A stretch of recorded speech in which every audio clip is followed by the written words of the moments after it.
Welcome everyone to the Newburyport Literary Festival. My name is Jennifer Entwistle and I'm the co-director of the festival.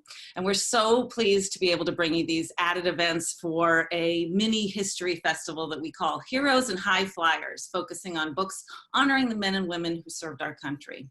But before we get started, I just want to mention a few housekeeping items. We're using Zoom webinar, and that means that you can see the panelists, but we can't see or hear the audience. So we have the chat enabled so that you can make comments throughout the discussion. But we also ask that you use the Q&A button at the bottom of your Zoom screen to ask the author questions, and we'll take those questions towards the end of the session. Now, we also encourage you to purchase your books through independent booksellers because they need your support now more than ever. So I will be putting into the chat window some links to our partner bookstores. So without any further ado, let me introduce author and historian Alex Kane. He's considered one of the leading experts on the role of Massachusetts and New England militias and minute companies in the American Revolution. Alexander has been an instructor at several historical sites, including Minuteman National Park and Fort Ticonderoga.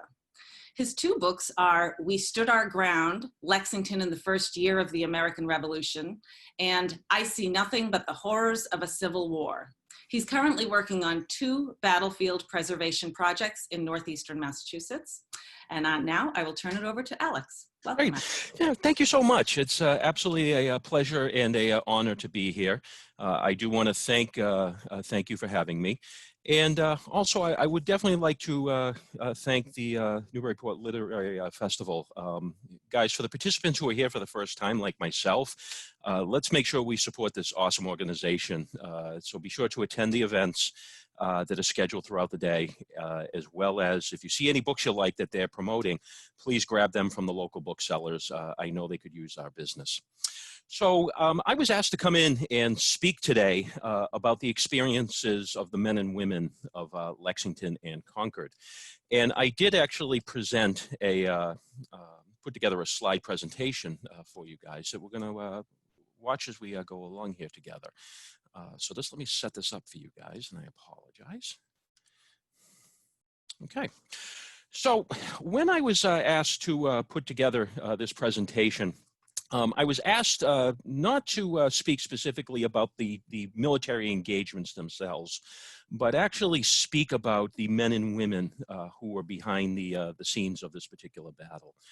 So what we are going to be talking about today is we are going to be talking about a general overview of the Minutemen and the Militia Companies that actually fought on April 19th. Who were they? How were they equipped? How were they selected? How did they actually prepare for combat on April 19th, 1775? We are also going to be talking about the civilian impact of the Battle of Lexington and Concord. What happened to the women and children who were actually caught in the firefight of that particular day? We are going to be talking about briefly, somewhat, the role of enslaved people, how there was a rumor that broke out about midway through the fight that slaves were actually uprising and killing their masters. So we're actually going to talk about the role of enslaved people during Lexington and Concord. And then we're also going to talk about a group of people who were greatly ignored. Up until about 2016, not many people knew about the Loyalists who actually served and fought with the British expedition to Concord. And then finally, we will talk about the aftermath of the fighting afterwards, about the horrors of the war and what the people saw when they returned back to their homes. Now, whenever I give a presentation, I am always told that I should start off with some form of an important, inspiring quote. So today, with my quote, here we go. I just want you to know this is a super important quote from some random expert. That's all, unfortunately, I have. But before we begin to get into our topic, I do want to at least give you an overview historically. What was leading up to the battles of Lexington and Concord? You need to realize on the eve of the American Revolution, particularly in Massachusetts, there was a general belief that the Crown government was implementing a policy to try to enslave the American colonists. The Massachusetts colonists, specifically, as well as the other 12 colonies, looked towards Ireland as well as India. And they saw how the British government was treating the occupants of those two colonies. And Massachusetts residents feared that they were next. And they felt through the Stamp Act, through the Townsend duties following the Boston Massacre, and following the Boston Tea Party, that the British government was actually trying to provoke a war through its governmental policies. And as a result, once war would break out, the British Army would move in, conquer the colonies, and then turn them into either Ireland or India. So by 1774, Massachusetts had resolved itself that war was coming. So as a result, they began to prepare for war. This, of course, horrified the English government. So as a result, in an attempt to break the Massachusetts colonists of their resistance to Crown policy, both Parliament and King George III authorized Massachusetts governor, as well as the overall commander of British military forces in England, General Thomas Gage, to undertake any military operations or measures necessary to bring the colonies, particularly Massachusetts, back under control. General Gage quickly responded to this authorization by starting to dispatch naval warships being sent to the New Hampshire coast, off of the Newburyport coast, Cape Ann, and the Massachusetts South Shore. He also began to send soldiers and loyalists into Middlesex, Essex, and Worcester counties with instructions to map the roads, sample political moods of the residents, and also find where the government was missing some of its supplies and where the provincial forces were storing their weapons. Beginning in the late winter, early spring of 1775, General Gage then received a series of letters from London ordering him to move on the leaders of the Massachusetts opposition party, Sam Adams, John Hancock, John Otis. But more importantly, they told him also, enough is enough. You need to launch a major attack against these growing provincial stockpiles of weapons and munitions. And the two that caught his attention, one was located, the largest one was located in Worcester, which is approximately 40 miles west of Boston. But when he consulted with his military officers, he realized this was far too much of a risky venture. So as a result, he decided he was going to move on a smaller supply depot that was reportedly stored in Concord, which is about a 20-mile march, half the distance to that of Worcester. He had also received reports that there were at least a pair of brass cannons that were located in Concord.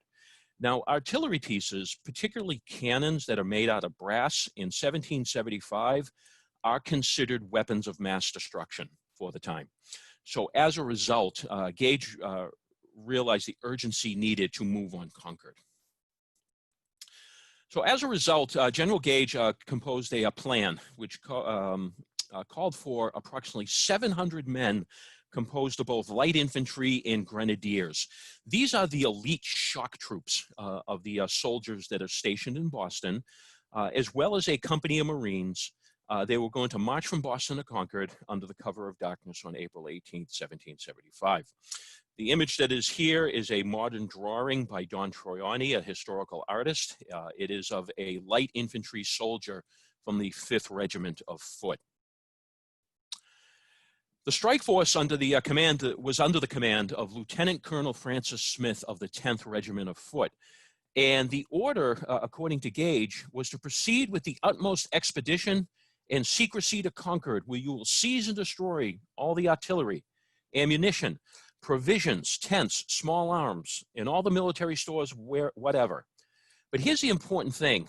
General Gage also included orders that the soldiers would not plunder the inhabitants or hurt private property.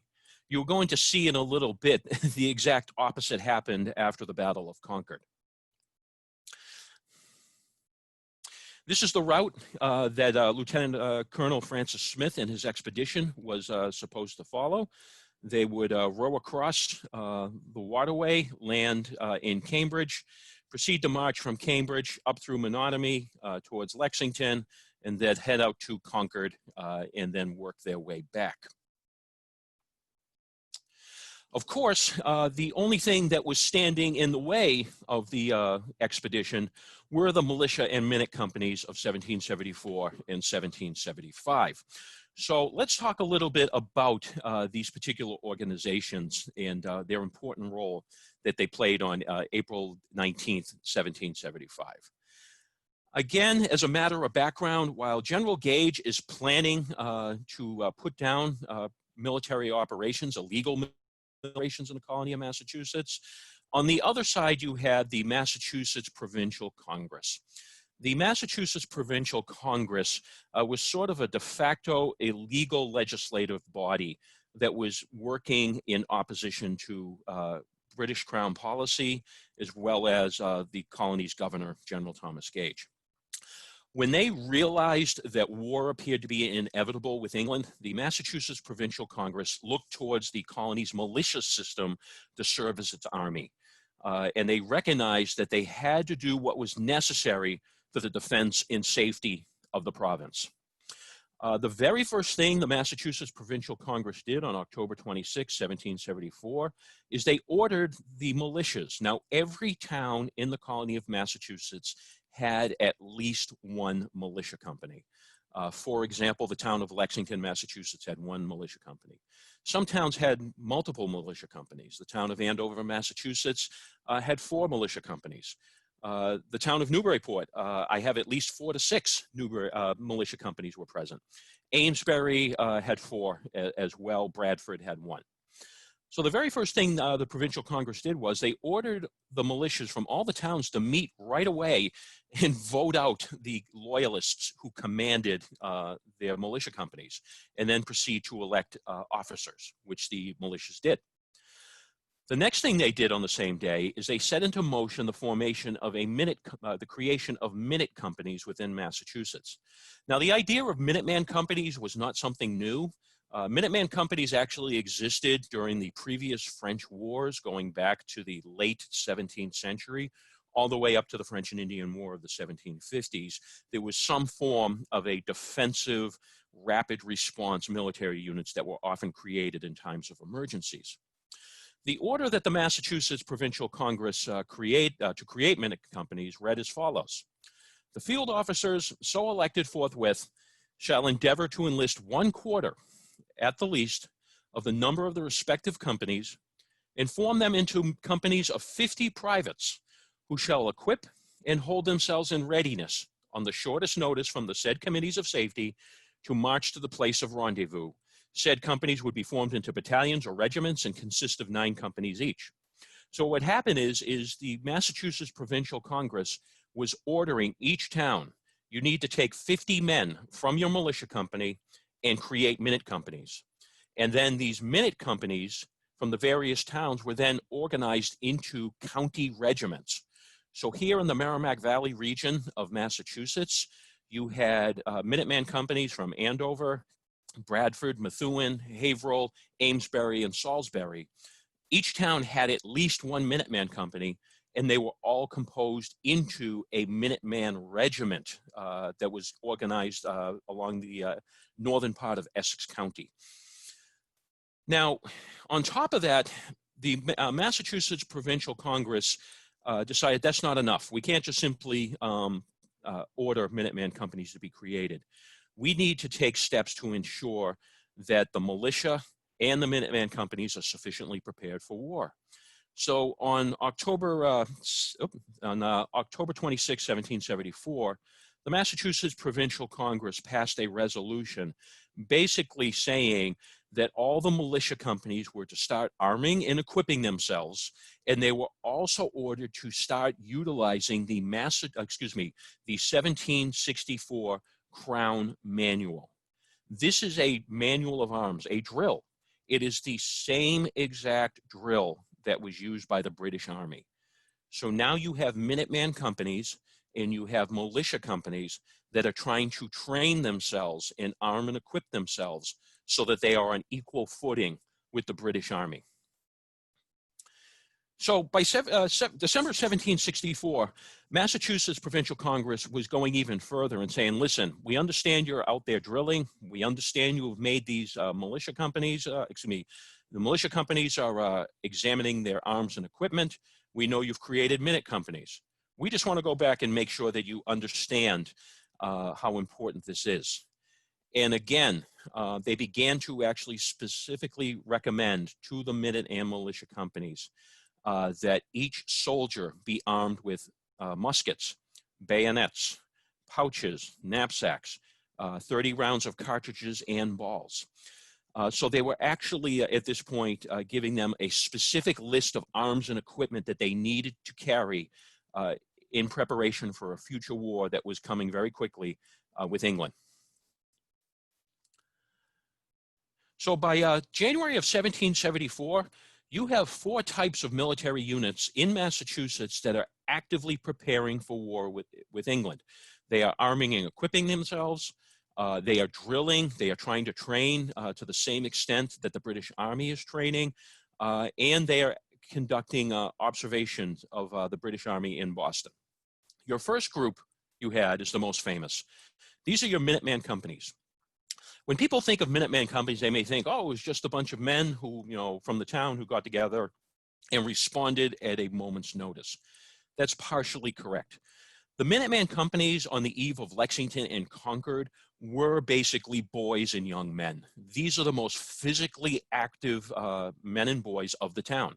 The analogy I use is my son, who is now 20 years old. I am 49 years old.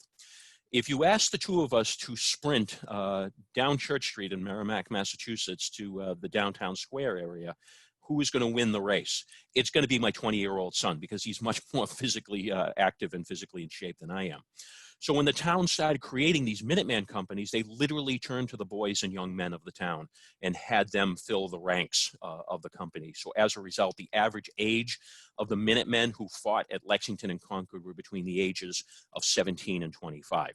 There were some officers in the company who were older, but the rank and file were between 17 and 25. You also had the town's traditional militia companies. These are the military units that existed to protect the community from external threats. On the eves of Lexington and Concord, these are your average men. They're usually between the ages of 30 to 55. They are the second line of defense. So if there was an emergency, Minuteman companies with your youngest men and boys would mobilize first. The militia companies would mobilize second. You then had what were referred to as alarm lists. Alarm lists were the town's military reserve. These were bodies of soldiers that were composed of the town's elderly men and sick and infirm.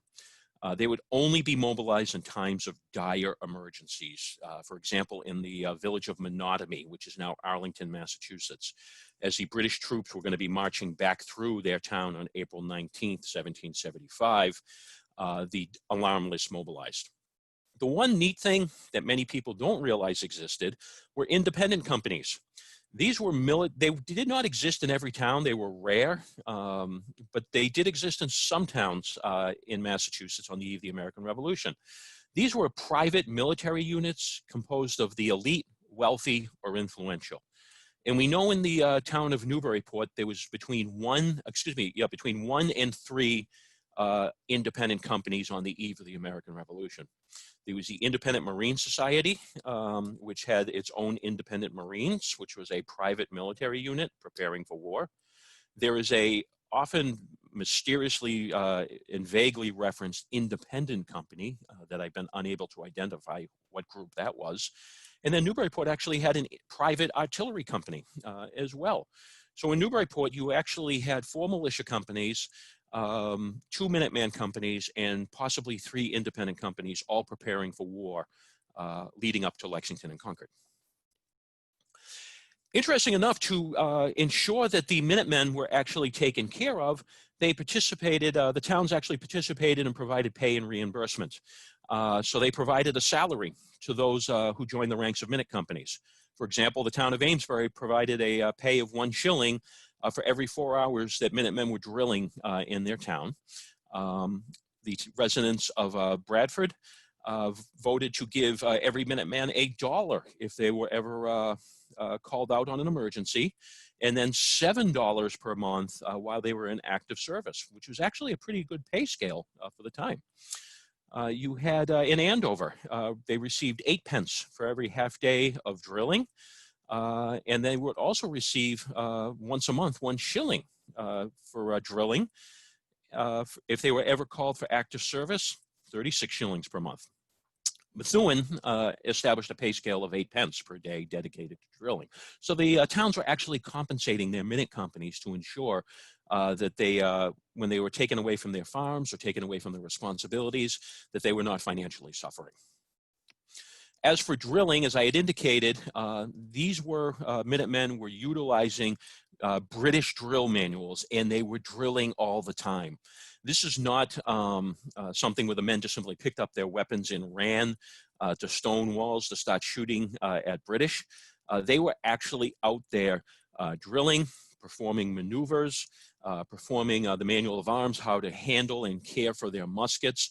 By March of 1775, the towns throughout Massachusetts are continuously drilling. Usually they would average drilling at least once or twice a week. Some towns were actually drilling continuously every day. This is an image of a recreated company at Minuteman National Park, Brown's Company. They portray a Concord Minuteman Company. And this is what they would have looked like when they were drilling. They are in what's called battalion formation, shoulder to shoulder, and they would have fired mass volleys together. They would have maneuvered together. This is how the men actually marched to war. And in the early hours after the Battle of Concord, how they actually displayed and fought when the British passed by them. It wasn't only until about midday it began to devolve into fighting behind walls and trees and from behind houses. The other popular misconception is Massachusetts Minutemen were supposedly poorly armed and equipped. That is not actually true. It appears most towns, including units as far away as the Merrimack Valley in the Maine province of York County, took appropriate steps to ensure its minute companies were well prepared and well supplied for war. Many towns passed resolutions to provide some or all of the accoutrements to its minute companies. So as a result, local men were actually hired by their respective towns to make pieces of equipment for the militia and minute companies. For example, one resident may have made cartridge boxes, which is what you carry your ammunition in, while another was making slings to carry bayonets or bayonets themselves. Many of the Minutemen were carrying fowling pieces, which is 18th century versions of shotguns. There were carpenters in various towns that were cutting back the wood stocks of fowling pieces so that the steel barrels were exposed and so that they could slide a bayonet over it. So as a result, on the eve of Lexington and Concord, for each Minuteman company and some of the militia companies from each town, there was some uniformity amongst the Minuteman companies as they appeared. And I pulled just to show you an example of what some of the towns were doing to make weapons and equipment for their men. This is from the village of Lexington. Jonathan Harrington Sr., who was the father of the company Pfeiffer, was charged with making cartridge boxes and belting for the militia. Philip Russell was also making cartridge boxes and bayonets for the members of the militia. Nathan Simons was providing blankets to those Lexington militiamen who could not afford them. And the company's commander, John Parker, was possibly making powder horns for the Lexington Company as well. So this is some of the community effort that was taking place to ensure that the Minutemen were actually properly armed and equipped and had somewhat of a uniform appearance when they appeared against the British. Now, when the Minutemen mobilized on April 19th, 1775, we now turn our attention towards civilians that were there. And what exactly happened with them? And I'm just going to jump ahead a little bit because I'm going to summarize this. I apologize. Okay, so by about 11 o'clock on April 18th, 11 p.m., April 18th, 1775, General Gage's expedition had landed in Cambridge, and they were marching towards Concord. By midnight, alarm riders arrived in Lexington and alerted them that the regulars were on the road, and the town's militia began to assemble.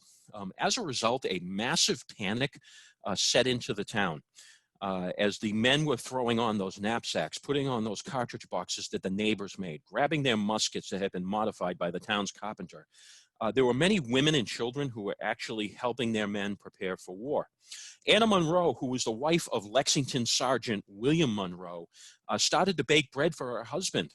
And later she confessed, "I mixed my bread last night with tears coming, for I feared I should have no husband when the next mixing came." So we had basically a massive panic that set in around approximately 1 o'clock in the morning for those residents who lived along the Bay Road between Lexington and Concord, Massachusetts. The Reverend William Gordon of Roxbury noted that the inhabitants had quitted or left their houses in the general area upon the road, thinking themselves well off and escaping with their lives. They truly believed, looking at the actions of the British Army from the previous French wars, from their actions in India, from their actions in Ireland, they legitimately believed that the British Army was going to plunder their homes and murder all the inhabitants of their community. So you start to see this massive flight. Example, Lydia Mulligan and her daughters, who lived along the Boston Road, heard the alarm the British were coming and fled to distant safety. Mary Sanderson gathered her children, and by the light of a lantern, made their way to a refuge, the home of her father in New Scotland. New Scotland is a section of Lexington along the Woburn line. For children, Abigail Harrington recalled how she took her toddlers down a back lane of the house across a meadow to the old place on Smock Farm, which is located over along the Bedford line in Lexington. Anna Monroe, the wife of Sergeant William Monroe, they owned a tavern on what is now Massachusetts Ave in Lexington. She grabbed her 3 children and fled to a hill located just behind the house.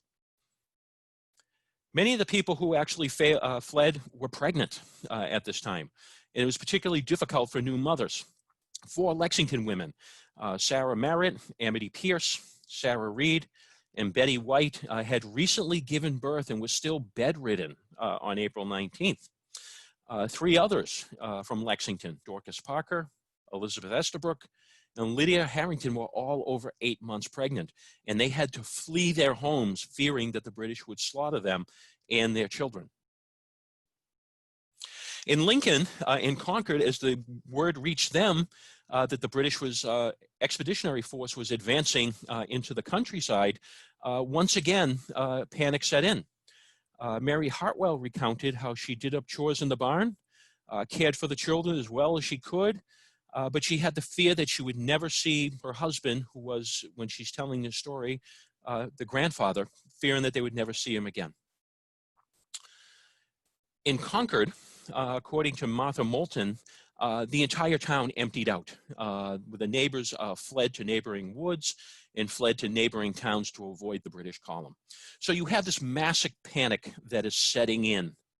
The panic only got worse because after the Battle of Lexington and Concord, many of the residents from Concord all the way back to Charlestown along the Boston Road realized, oh my God, this British expedition is coming back, and now all hell is breaking loose. So you actually had a second civilian evacuation that took place after the battles of Lexington and Concord. One evacuee would later recall that the flight was so bad that many of the roads were clogged with women and children weeping. Many escaped into the woods and fields, while others fled to nearby towns. Many fled to homes far from the British path of retreat. So by the time of when the news of the British advance arrived, and the date is wrong according to the person who made this statement, many women and children took refuge in a house in Weston until the struggle of the April 19th had passed. According to the Reverend William Gordon, by the time the retreating regulars had reached Lexington on their retreat, this is about approximately 2 to 3 o'clock in the afternoon, the women and children had been so scattered and dispersed that many of them were out of the way. So you have to keep in mind, this is what has happened. You have militia companies and minute companies that are now, after the battles of Lexington and Concord, trying to move in and attack the retreating British column. You have evacuees who are trying to get away from the column that are clogging the road, and you have the British column coming towards them.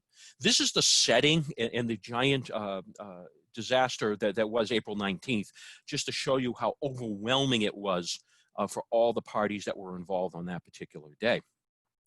Unfortunately, some families waited until the last moment to escape and actually came in direct contact with the British Army. Once again, Sergeant William Monroe's wife, Anna, waited until the last minute to evacuate. And we have an account from her daughter, who was 5 years old at the battles of Lexington and Concord. This statement was given in the early 19th century, but it's one of the few child witness statements we have on Lexington and Concord. She talks about Anna Monroe, who was the daughter of William and Anna. She was 5 years old. And she describes, according to her early 19th century account, as a 5-year-old looking back as an adult, she could remember seeing the men in red coats coming towards the house and how frightened her mother was when they ran from the house. That was all she could remember, but her mother told her of her very unhappy afternoon. She held Anna, the 5-year-old, by the hand, her brother William by her side, and she was carrying a baby Sally in her arms. She could hear the cannons firing over her head on the hill. She could smell the smoke of 3 buildings burning, which the British burned between here and the center of Lexington. She did not know what was happening to her husband, who was fighting, or what was happening within her house. Anna's mother used to talk to her of what happened on April 19th, and she remembered that her mother used to take her on her lap and say, "This is the girl I was so afraid the redcoats would get." Again, this is the horror that's as traumatic as it was when the British were retreating from Concord. By the time they reached Lexington, all hell had broken loose. You had roads clogged, militia trying to get in and attack the retreating column. The column is trying to fight back, and now they're starting to burn and plunder homes. Now, it wasn't just men, just women and children who were fleeing. There were some men who participated in the evacuation as well. A few evacuees were ministers who remained behind to tend to their flock. You had others who were suffering from physical injuries and thus could not field with their companies. And we know of at least 4 Lexington men missed the fighting and participated in the civilian evacuation because they were caring for their wives, mothers, and daughters. One such example was teenager Joseph Estabrook and his father, who assisted in carrying his mother with a young infant, Solomon, in her arms. In an armchair, they carried her for over a mile to get her away from the scene of the danger.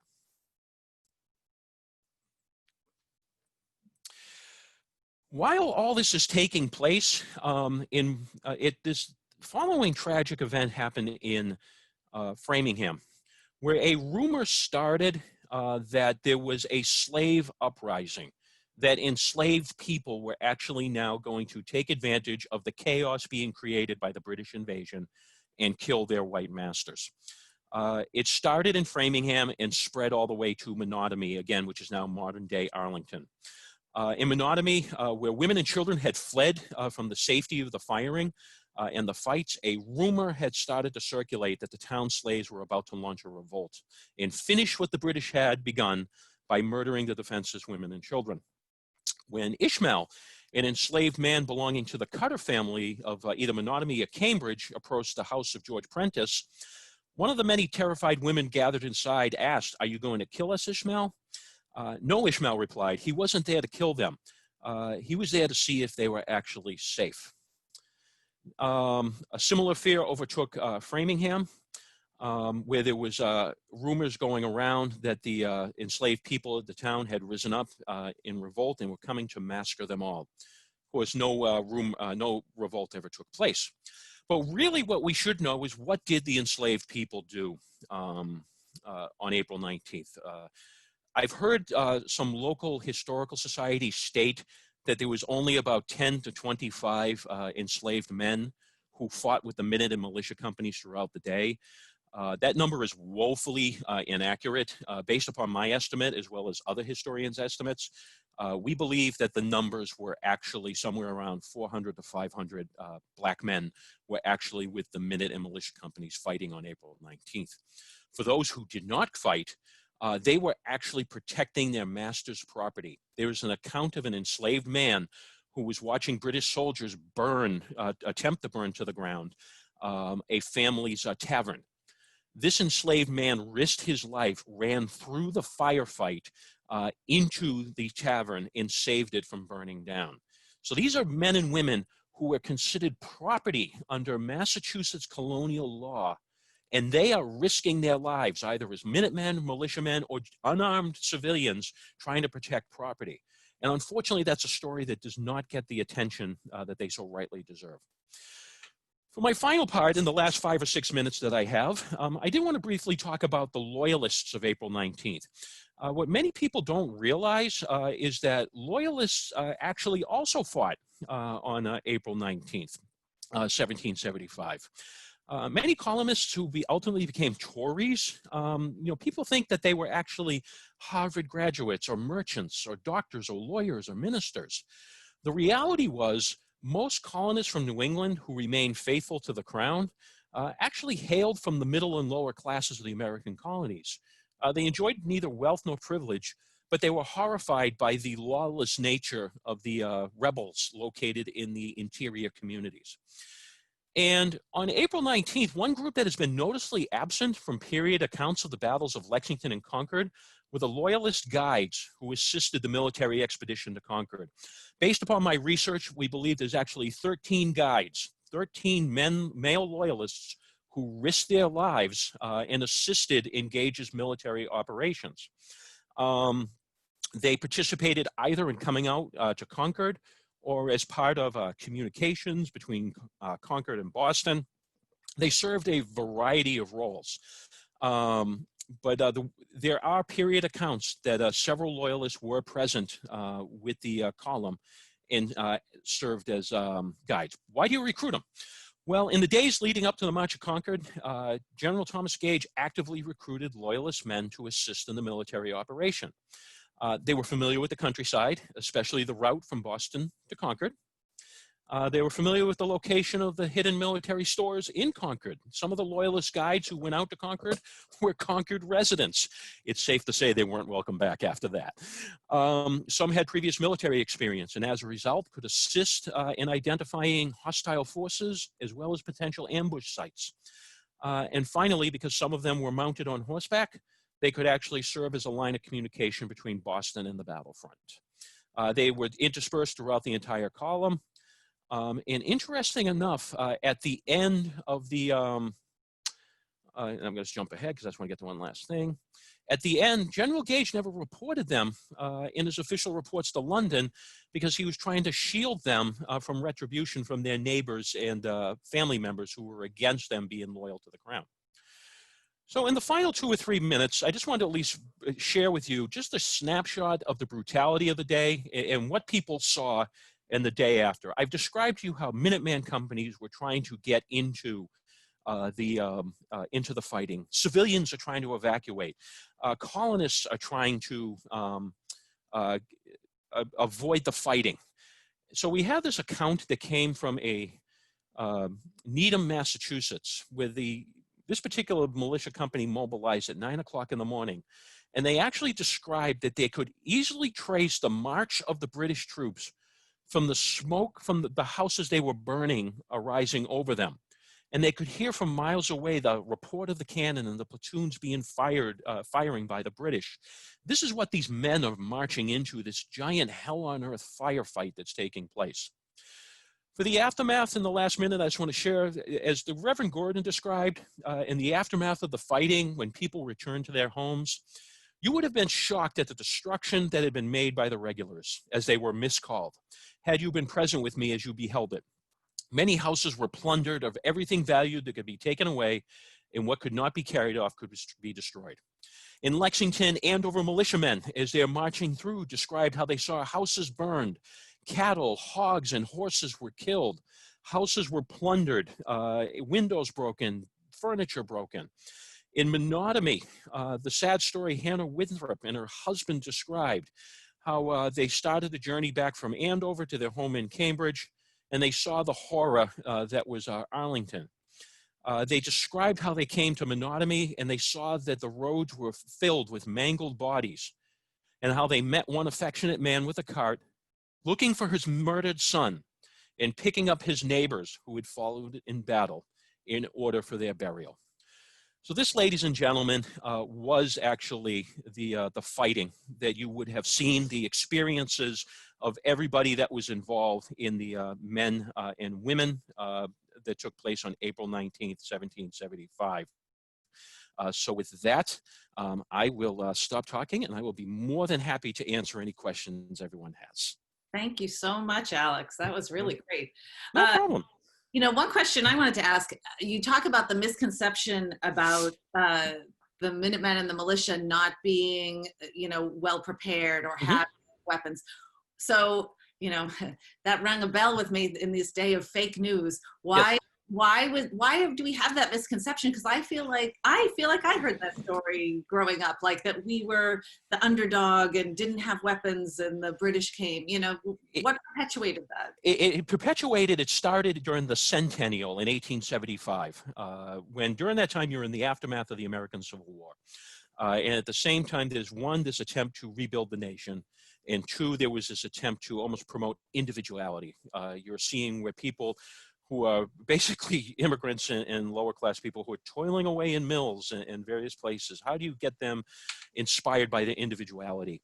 And so they began, many authors, that they began to write about the events of Lexington and Concord and decided to erroneously portray these Minutemen as these individual embattled farmers who, as soon as a rider came through, they'd grab their musket and just run to Concord by themselves. It continued up until about the 1950s, when historians started to take a hard look and start to examine what were some of the realities of what happened. It was David McCullough, as well as John Galvin and Robert Gross. Their three books, they took a real hard look and basically shattered the conception that it was these individual people who weren't acting in a unified military front. You know, I also wondered, you talked about the Loyalists and how they weren't very welcome back afterwards. I mean, so how were they treated? What happened to those Loyalists after this battle? They were treated very poorly. I unfortunately skipped over in my my slide. On the day before the Battle of Bunker Hill, the Massachusetts Provincial Congress, in order to defuse the situation, issued a proclamation saying, listen, for the soldiers who fought, who marched out with General Gage, even the officers, we're going to forgive you. But there's three people we're not going to forgive. One is General Gage, because he put together this plan. We're also not going to forgive the admiral because he's got ships sailing up and down the coast and threatening our ports. And finally, we're not going to forgive the Loyalists who went out with the column, because they're the real traitors. Most of the Loyalists were forced to flee into Boston. If they had not fled into Boston prior to April 19th, they were in there by the beginning of May. And they remained in there, and that's a whole different presentation I could do some other time. The biggest example I could give to you, or the analogy I could give you, is it was lawlessness inside of Boston. Boston almost became something you'd see from the TV show The Walking Dead, where society completely collapses. The Loyalists remained in there. They were abused by the British soldiers who were sworn to protect them. They were often robbed by the British soldiers. But they were forced to flee with them when the army besieging Boston on St. Patrick's Day surrounded the town and successfully placed cannons over Boston. The British Army fled and brought approximately 1,200 Loyalists with them, and they ended up in Canada. All right, well, actually, that sounds like a presentation we'll have to pull together for another festival. Love to, absolutely. We have a question from Sharon saying, was the route along the present day Mass Ave? So is that... Mostly it was. There's a few detours they take along the way. The route, when you're getting into Arlington, the route changes at some point where I think it becomes Route 16 at one point, but it is marked. So if you started, the landing point where the British landed is a block away from the old Cambridge District Court and the old Cambridge Jail, that big tower. I'm not sure if it's still there. But generally, you can follow that road. It links up to Massachusetts Ave and goes all the way straight out to where Massachusetts Ave ends, and then you follow 2A right into Concord.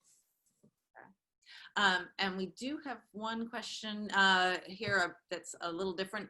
what were some of the best resources for you? And was there a specific library or other institution that really helped you out? That was excellent. The first institution that helped me out was Minuteman National Park. I do have to give a shout out to Jim Hollister. Jim Hollister has been my right-hand man. He is the head interpretive ranger for Minuteman National Park, and he has been an invaluable resource. Also, who's been invaluable is Joel Bowie. Joel Bowie is the weapons advisor for Skinner Auction House. When I had questions about weapons and cartridge box, he was a great person to speak to. For primary sources, I literally would go to various towns and pull the original documents. But if you're looking for something to read, I would highly recommend the minutes of the Massachusetts Provincial Congress. They are free online. You can get them on Google. They actually list all the legislative records leading up to Lexington and Concord. For secondary sources, I can't praise enough John Bell's The Road to Concord. That describes in great detail the military buildup to Lexington and Concord. And I would say John Galvin's The Minutemen was also a great resource for me as well. But this is one I took at a point in the book. My current version of the book, We Stood Our Ground, it's on its 3rd edition. And for that edition, I literally made it a point to go down and review as many of the original sources from the various towns to research. Fantastic. Well, Alex, I wish we had more time, but no problem. At this point, we're going to have to wrap it up. So thank you so much. Thank you. And thank you everyone for attending our first session today. I will say we have a few more great events going on, another one at 11 o'clock. So if you haven't registered for any of them, just go over to our website and the links are right there. You can join any of them today. So thank you very much, everyone. And Alex, we will definitely see you at a future literary festival, hopefully. Thank you. Absolutely, would love to. Guys, thank you very much for having me. It was an absolute pleasure and an honor to be here. Thank you, everyone. Have a great day. Okay, take care.